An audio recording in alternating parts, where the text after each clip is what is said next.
بسم اللہ الرحمن الرحیم۔ ہر انسان خطا کار ہے، مگر اللہ کے صالح بندوں کی پہچان یہ ہوتی ہے کہ وہ گناہ کے بعد توبہ و استغفار کرتے ہیں، جیسا کہ حضرت آدم و یونس اور موسیٰ و داؤد علیہم السلام نے کیا ہے، اور اللہ نے انہیں معافی بھی عطا فرمائی۔ یہی عمل جنتی بندے بھی کرتے ہیں۔ اللہ نے فرمایا، بسم اللہ الرحمن الرحیم، والذین اذا فعلوا فاحشة او ظلموا انفسهم ذکروا اللہ فاستغفروا لذنوبهم ومن یغفر الذنوب الا اللہ۔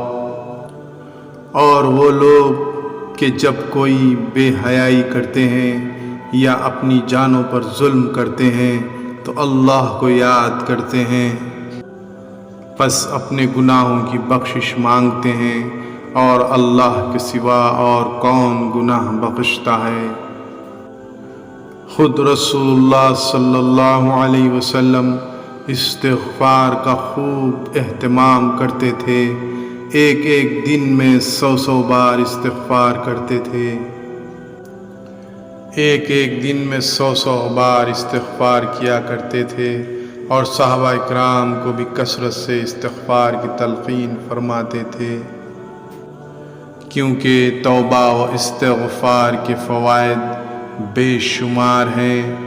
دین و دنیا و آخرت کی سعادت کے لیے استغفار بے حد ضروری ہے، کیونکہ ساری خرابیاں ہمارے گناہوں کے سبب ہی نازل ہوتی ہیں، اور استغفار سے ساری بلائیں دور ہو جاتی ہیں اور درجات بھی بلند ہو جاتے ہیں،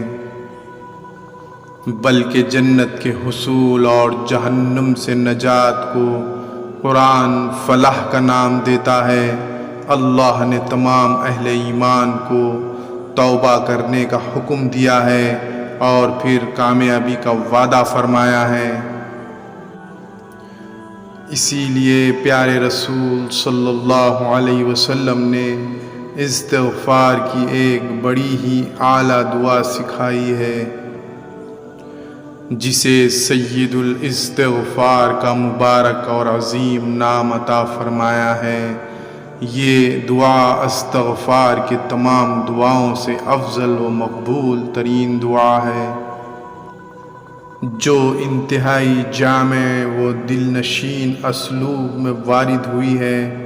اس دعا کو یقین کے ساتھ جو صبح پڑھے اور شام سے پہلے مر جائے، اسے دخول جنت کی بشارت سنائی ہے، اور جو شام کو پڑھے اور صبح سے پہلے مر جائے وہ جنت میں داخل ہوگا۔ کیا آپ نے غور کیا ہے، آپ صلی اللہ علیہ وسلم نے دخول جنت کی بشارت کو 2 باتوں کے ساتھ معلق فرمایا ہے۔ ایک تو یہ کہ آپ کو صبح و شام اس کا اہتمام کرنا ہوگا اور پوری زندگی کے لیے بلا ناغہ پڑھنا ہوگا، کیونکہ معلوم نہیں کہ کون سا دن اور کون سی رات کو ہماری موت آئے گی، لہذا ہمیں ہمیشہ اسے پڑھنا چاہیے۔ دوسری بات یہ ہے کہ ہم کو یقین کے ساتھ پڑھنا ہے۔ یقین کے لیے ہم کو اس دعا کے معنی و مفہوم کو سمجھنا ہوگا۔ آئیے اب ذرا تفصیل سے اس دعا کو سمجھتے ہیں۔ ایک بات ذہن نشین کر لیں کہ وہ دعا سب سے اچھی ہے، جس میں اللہ کی توحید، عظمت، کبریائی، پاکیزگی، تسبیح، تمحید بیان ہو، اور اپنی عاجزی، بے بسی، لاچاری، گنہگاری، عبدیت کا اقرار ہو۔ اللہم انت ربی لا الہ الا انت خلقتنی وانا عبدک وانا علی عہدک ووعدک ما استطعت۔ أعوذ بك من شر ما صنعت أبوء لك بنعمتك علي وأبوء بذنبي فاغفر لي فإنه لا يغفر الذنوب إلا أنت۔ اے اللہ، تو ہی میرا رب ہے، تیرے سوا کوئی معبود نہیں۔ تو نے ہی مجھے پیدا فرمایا اور میں تیرا ہی بندہ ہوں۔ میں اپنی استطاعت کے مطابق تیرے عہد اور وعدے پر قائم ہوں۔ میں اپنے عمل و کردار کے شر سے تیری پناہ چاہتا ہوں۔ میرے اوپر تیری جو بھی نعمتیں ہیں، آپ کے سامنے ان کا اقرار کرتا ہوں اور میں اپنے گناہوں کا بھی اعتراف کرتا ہوں۔